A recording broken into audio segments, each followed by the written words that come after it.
Welcome to the Tao of Joy and Sorrow, an exploration of how these two companions, joy and sorrow, intertwine in our lives. This journey is both a personal tool and a quiet invitation, a way to train for joy and to find the courage to navigate through sorrow. The Sufi poet Khalil Gibran wrote an essay titled Of Joy and Sorrow, which has long been a touchstone for me. In it, he reminds us that our capacity for joy is carved by our experience of sorrow. His words invite reflection and balance. My quest is to better understand this interplay. Perhaps yours is too. Shadow reflection. Everything that irritates us about others can lead us to an understanding of ourselves. Carl Jung. There are parts of me I would rather not see. Yes, I can be impatient. I can feel bitter when someone else appears to have an easier life experience. I can feel envy and the other full 7 sins: pride, greed, lust, wrath, gluttony, and sloth. I call these personality burps within myself, and notice that when I am in a situation I do not feel comfortable in, or if I brush up against a person who simply bothers me, I burp up a part of me I prefer to keep still.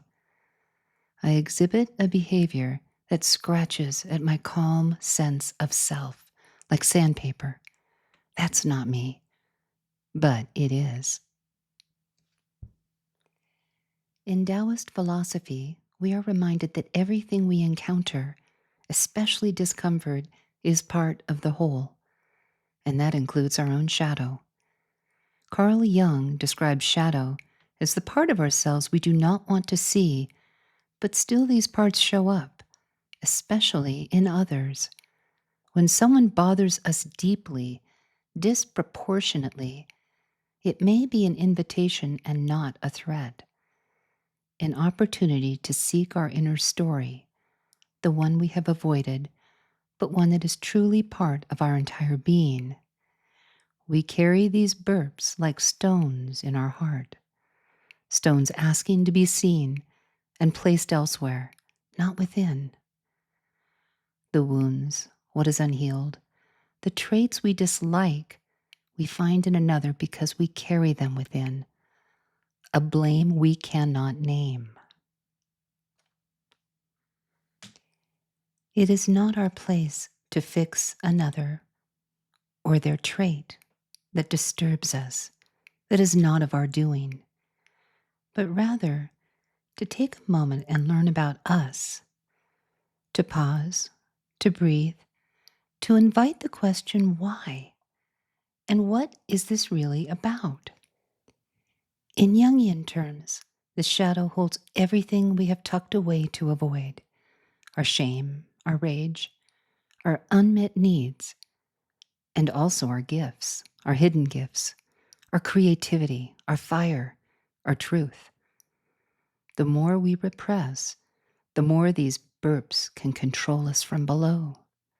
Often for me, these traits I cannot tolerate in others are mirrors, signals, invitations to meet more of what is hidden within my deep interior self. There is no blame. Rather, this is where compassion comes in, for others and for ourselves.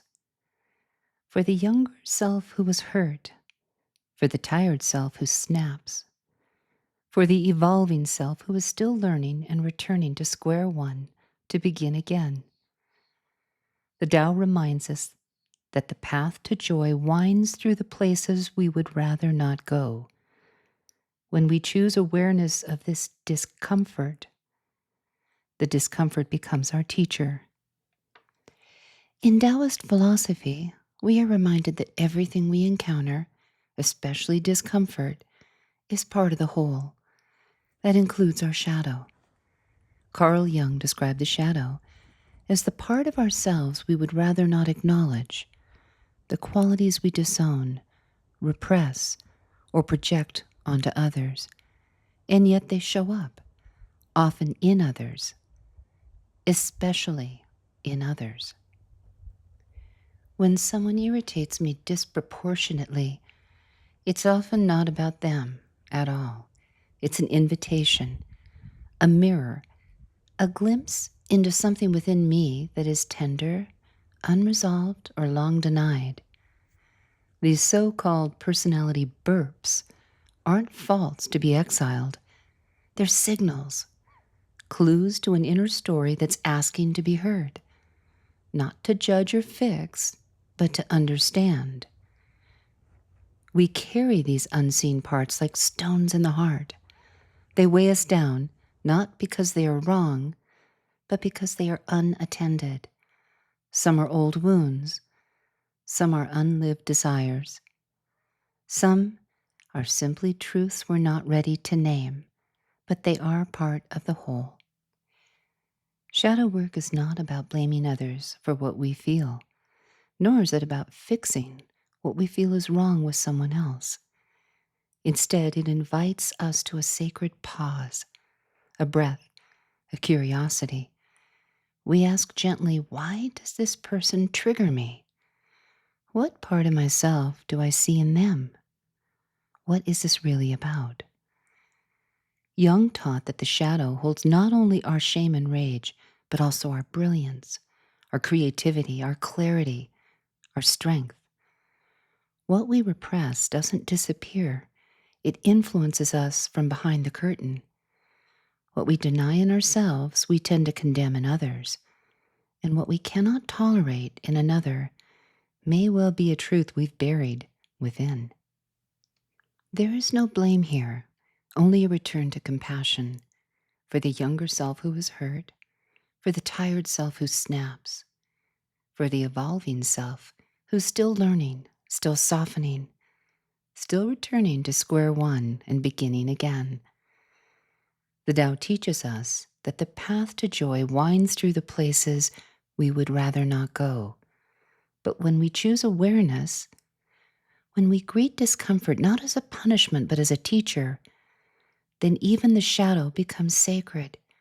Even the hard edges become invitations. We are not meant to be flawless. We are meant to be whole. What we bury in shadow does not vanish. It settles into the body, gently, quietly, insistently. Our tension, our aches, our restlessness, they speak in the language of sensation, what the soul cannot yet say aloud. The next step is not to figure it all out. The next step is to listen, to pause, to turn toward the body, that faithful vessel of joy and sorrow, and ask, what have you been carrying for me all this time? What is our body inviting us to know?